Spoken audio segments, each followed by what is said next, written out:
Hello and welcome to F Trifle. Well, we got some doors on this polytunnel, which is actually a Clark garage, but we made it into a polytunnel. It seems to work. It covers the food inside, you see. That's the idea. It keeps it warm. Oh, damn.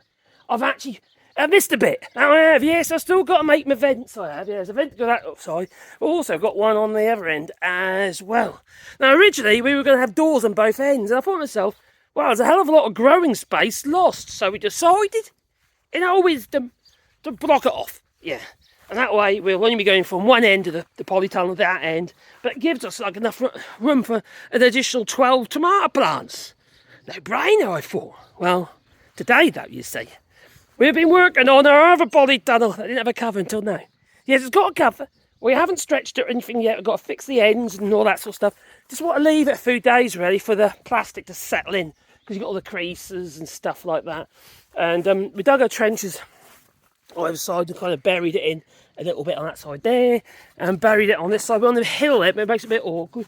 And we had to sort out doing something with the drainage as well. We've got a whole load of old tiles. We're going to actually raise that end with tiles, the ground, bash it all down with a whack and what have you, so the water can drain through over there, because we've got the drinker there, the old animal drinker that is fed from a spring further up.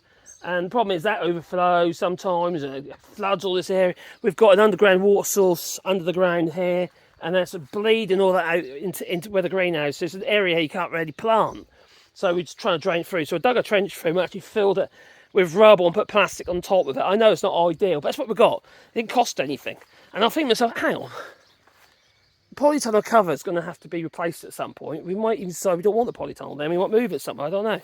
So what we did is, anyway, so far, with this polytunnel and its new cover, what we got from Vivo, it seemed this was quite reasonably priced. It was €44, this polytunnel. And it's just about big enough. It's plenty long enough, right? But it's only just about wide enough to go. This is one of these 6 by 3 metre polytunnels, one of them cheap ass ones with the inch pipes. To be fair to it, it's actually been a good polytunnel. This is the second position it's been in. The only thing I would say is the cover that was originally on there with all the little crisscrossy squares and stuff. All the little squares fell out in the frost, so we just ended up with like a mesh. So you had to put another piece of polyethylene over it. Anyway, we moved it to here, and we haven't fixed it down. Now the cover's fixed down, so it's not going to blow away. But you see, what I've done is I put some chestnut stakes in 4 positions on each side. They fell over then, tripped over more, over that.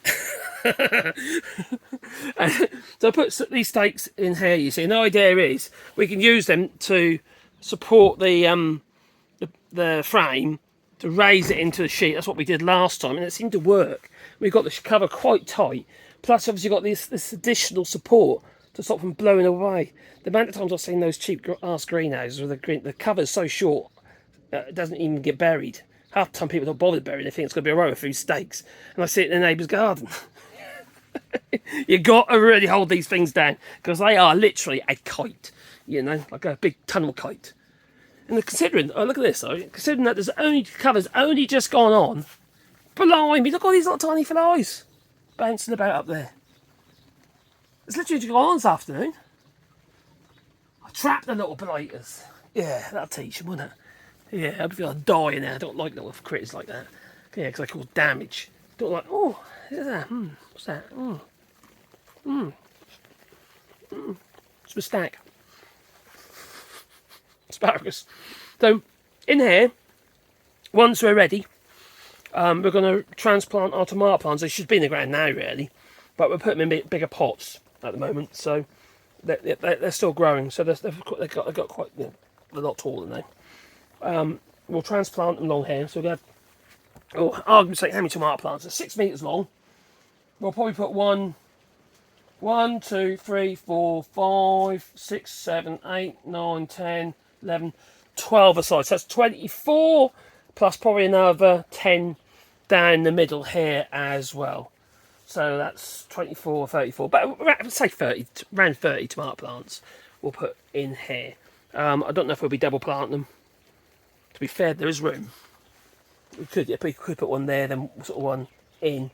Because what we do is, you see, once the tomato plants start coming up, all the branches below the fruit we remove, all the little trusses, yeah? Not Liz trusses. She's already been removed. Let us be. Anyway, I remove all the shoots from the bottom up to the fruit, so you get airflow. So provided you can maintain airflow and they aren't start like touching each other and stuff like that, the best that you can. And it depends on the variety as well. You have less problems obviously with like cherry tomato varieties, which are they're more cordon. Whereas you got the bigger varieties, like for instance, Mom and Super Steak, Crime Noir. Those varieties tend to what they've got big leaf structures and big little big trusses and stuff, and they can. Oh, there's a critter here, and they can touch each other quite easily. You've got to be careful with those. There's a little critter there, Lara. Hello, what are you doing? Oh, where'd he go? So anyway, so long story short, we got the cover on. Right, after we managed to level up and square up the actual frame, how we done that was we decided what face was where we want it to be, and then we squared the rest to it, and we did that by measuring corner to corner. And if the measurements are somewhere near the same, well then that is square. That's just, you know, we could have done Pythagoras theorem, I suppose, but we didn't do that. No, we just measured corner to corner. Once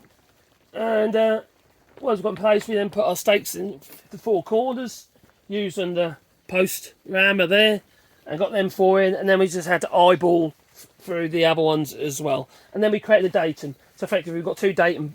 We could have brought these ones down to the height of those ones, but means we're on a hill, it ain't really going to pan out for us. Now, so what we've done is we basically then levelled through with a long piece of wood and spirit level on that side, and done the same on the other side. So they're not in line with each other from side to side, but they are from end to end.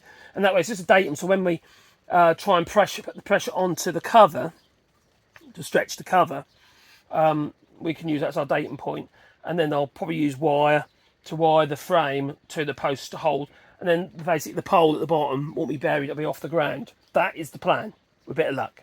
Still got to finish off what we're doing at that end with the rubble and what have you. We're going to put loads of rubble in there and a bit of plastic over the top. We won't be planting in that corner because we can't, it's too wet anyway. So we'll probably have to plant further in and just lay them down into the corner. It's just case where it is. Yeah, it is what it is. See, the thing is, you see about I don't know if I pointed this out before, or talked about this before. With you have to offset the cost against the product. You do, you just do. Otherwise, you have to. If you want to validate your garden, there's various ways of doing it. One's obviously health. One is obviously having food security, and another one is the financial side, the economics of it. I would say overall we save a hell of a lot of money because we do a hell of a lot of tomatoes and peppers and stuff like that, and it really does make a massive difference. Well, you only got to work out, ain't you? I left the beer out here, but there's flies in it. Oh, it's not. That's good. The thing is, you see, if you spend too much, you're going to ask yourself, why am I doing that, aren't you? In some cases, if it's the financial aspect to it. If it's all about the health, then maybe you don't mind spending the money on the garden and make it all really twee and that. For me, it's a bit of everything, you know? It's about being practical. Yeah, can I justify the cost for the product? Now, there's some things in this garden that we decided this year we're not going to grow because the value isn't in them. Now, we're limited to the amount of peas we're going to do and stuff like that because it's just going to them, get frozen peas. They taste pretty much almost as nice anyway, you know? So what's the point? Oh, we've got little apples started growing on that tree. So yeah, that's one thing. One way of looking at it, you see, is obviously the financial aspect of it. Is it actually worth it? Asparagus is obviously worth it. Tomatoes are obviously worth it because they're so easy. Peppers, chilies, they're obviously worth it. These are all high value items, you see. Low value items, you've got to think to yourself, is it worth it? Now you could argue with carrots, is it worth it? Probably not. But we do like the little baby carrots that we grow. So we don't grow a huge amount of them, but we grow enough. You see that even these raised beds here, there's carrots come up in there. Obviously lettuce and stuff like that we grow. And we try to do companion planting, so it's like limits the amount of treatments that we have to use. Now I try not to use any chemicals, but sometimes you just have to. You know, to try and be bio and what have you is sometimes it's discouraging. People come up with all these harebrained schemes, and I've really found one that works, you know. So anyway, so we had a bit of a productive day. We've managed to at least get the cover on. I've got to make, obviously, the doors and stuff. I've got the old doors that are kind of a bit broken up. I might just repair them, I don't know yet. But they do fit in the existing frames, so it might make sense. So it's just that, really. Yeah, what else? What else have we done today? Not much. Yeah, we're lazy, really, aren't we? Yeah, we've been busy. Anyway, it's time for me to go, so I'll say toodaloo, you know. Please be a like button and maybe subscribe to the channel. And maybe I might make another random video that just blurts out of my mouth for no reason whatsoever. Toodaloo.